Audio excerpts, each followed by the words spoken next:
आप देख रहे हैं बियानी टीवी, बात में दम है। Hello everyone. Today I am Muskan of BSc first year PCM from Biyani group of colleges is here to ask a question. What is the actual meaning of word karma as per Hindu mythology and how we can implement it in our life? So today I am here to ask a question to our academic director Professor Sanjay Biyani sir. Sir, thank you for giving me your precious time. Great, you are most welcome. Thank you sir. Sir मेरा ये question है कि means जो कर्मा जो word है उसका actual meaning क्या होता है एक स्टूडेंट के लिए? बहुत अच्छा सवाल है, पर ये सवालों का जवाब मैंने कई बार दिया है मुस्कान। सबसे पहली बात तो ये है कि ज़िंदगी में मुस्कराना चाहिए। Muskan, your name is very good. So आदमी तब मुस्कराता है जब अंदर से शांत होता है, अंदर जब पीस होती है तो मुस्कराना आसान हो जाता है। चलिए हम आपके सवाल पे जाते हैं। मैं बहुत गहरा और वो गीता का वो कठिन मतलब नहीं बता के बहुत ही प्रैक्टिकल मतलब बताता हूँ। हम जब भी काम करें एक चीज़ के साथ करें और एक चीज़ के साथ ना करें। जब भी काम करिए तो बहुत होप के साथ करिए क्योंकि कुछ अच्छा होने वाला है। या आशा आदमी में उत्साह क्रिएट कर देती है, इसलिए लड़कियों का नाम आशा भी रखा जाता है। मुझे लगता है जीवन में आशा है तो आदमी जीवित है। जिस रोज़ वो निराश हो जाएगा उस रोज़ वो मरने लग जाएगा। ये पूरी कायनात आशा को ढूंढ रही है, उत्साह को ढूंढ रही है, और उत्साह का मतलब होता है उत्साह। ईश्वर का वास जहाँ हो वहाँ एनर्जी है। सो देखिए ना, क्या करें और क्या ना करें। तो जब भी हम एक्शन करें, कोई भी काम करें, चाहे आज स्टूडियो में आएँ या आप क्लास में जाएं, जब भी कोई काम करें पूरी आशा के साथ उसे करें। पर एक चीज़ के साथ काम कभी नहीं करना चाहिए, जो हम सब लोग गलतियाँ करते हैं, अपेक्षा, एक्सपेक्टेशन। क्योंकि अपेक्षा कभी किसी की पूरी नहीं हुई है, और अगर अपेक्षाएं पूरी नहीं होगी तो आशा का अपोजिट निराशा आना ही आना है। तो मैं बहुत सिंपल शब्दों में आपको ये बताना चाहता हूँ, बहुत गहरा मतलब नहीं बताऊँगा। मैं नहीं बोलूँगा आज कर्मण्येवाधिकार रस्ते माँ फलेषु कदाचन है, माँ कर्म फल हेतु भूर्मा ते संगोस्ते कर्मणि। ये समझने में बहुत समय लगेगा, पर हम तो इतना बताना चाह रहे हैं मुस्कान कि एक काम के साथ किसी भी काम को चालू करिए आशा के साथ, और एक काम के साथ में कभी चीज़ों को स्टार्ट ना करें, अपेक्षाएं ना रखें बहुत ज़्यादा, क्योंकि अपेक्षा पूरी नहीं होगी फिर हम निराश हो जाएंगे। आशा का मतलब है एनर्जी, आशा का मतलब है उत्साह, आशा का मतलब है मुस्कान, आशा का मतलब है हंसी, आशा का मतलब है प्रेरणा। तो मुझे लगता है कि हम आशावान होकर काम को चालू करें और अपेक्षा ना रखें, और उसके बाद में एक कॉन्सेप्ट अपना क्लियर रखें, every action will give equal and opposite reaction. करते रहो, लगे रहो, एक ला चालो रे भाई। जब हम लगातार लगे रहते हैं, लगातार काम करते हैं और इसी विश्वास के साथ करते हैं कि हर काम का परिणाम आने वाला है, तब कभी नहीं घबराते।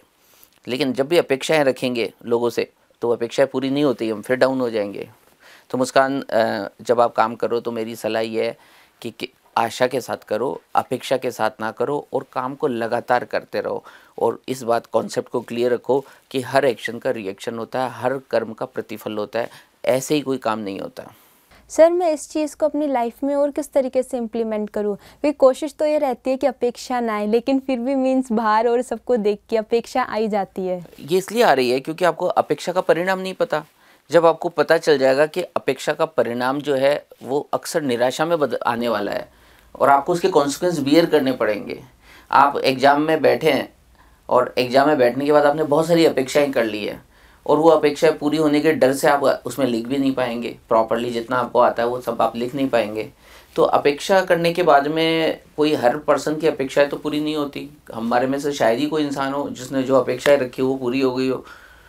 लेकिन कुछ लोग तो बड़े करामाती है, वो आशा से काम करते हैं और उन्हें निराशा कभी हाथ भी नहीं लगा पाती, क्योंकि उन्हें इस बात पे विश्वास रहता है कि अगर काम करने से ही परिणाम आएगा और उत्साह के साथ ही काम करना पड़ेगा।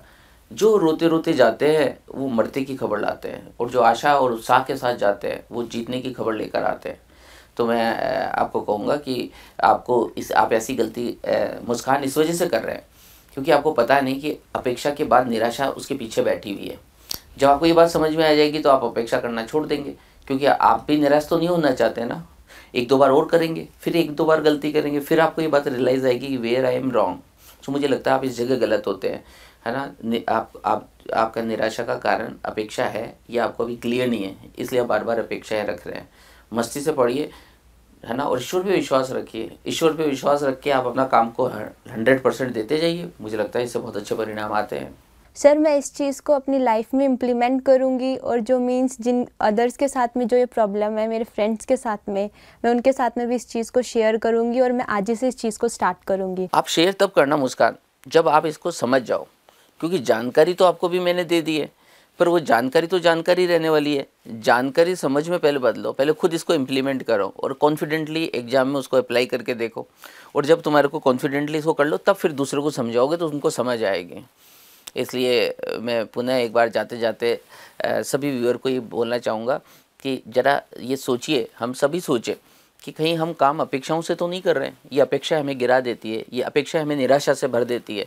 अगर हम इस बात को समझ जाएंगे और हमारे को कर्म की थ्योरी पे विश्वास होगा, हम लगातार कर्म करेंगे और फल की इच्छा नहीं करेंगे, फल की आशा जरूर रखेंगे पर फल की इच्छा नहीं रखेंगे और अपेक्षा नहीं रखेंगे, तो हम लगातार काम करने की क्षमता रखेंगे और हर काम परिणाम में बदलता है। ये तो आइंस्टाइन भी मानते हैं, ये न्यूटन भी मानते हैं, ये लॉर्ड कृष्णा भी मानते हैं, तो गणेशा भी मानते हैं। तो आइए हम कर्म की थ्योरी को समझ जाए और एग्जाम में बहुत कॉन्फिडेंटली बैठें और लगातार लिखें। और जो चाह रहे हैं, जो अपने पास 100% हमारा माइंड जब शांत होता है, जब उसे विश्वास हो जाता है, तो फिर हम कोई चीज़ भूलते भी नहीं एग्जाम के अंदर। इसी आशा और विश्वास के साथ कि द काउंसलर शो में आप इस तरह के सवाल ज़रूर पूछेंगे, क्योंकि छोटे छोटे सवाल बहुत गहरे सवाल हैं। हर सक्सेसफुल आदमी के पास कुछ सुलझी हुई बातें होती है और हर फेलियर आदमी के पास कुछ उलझी हुई बातें होती है। हम चाहेंगे कि हमारे स्टूडेंट सुलझे, हम चाहेंगे यूथ सुलझे, हम चाहेंगे गर्ल्स सुलझे, और ये जब हम सुलझ जाएंगे तो फिर हम एक बेहतरीन इंसान होंगे, क्योंकि हमारा सबकॉन्शियस माइंड और कॉन्शियस माइंड दोनों, अवचेतन और चेतन मन दोनों ताकतवर हो जाएगा।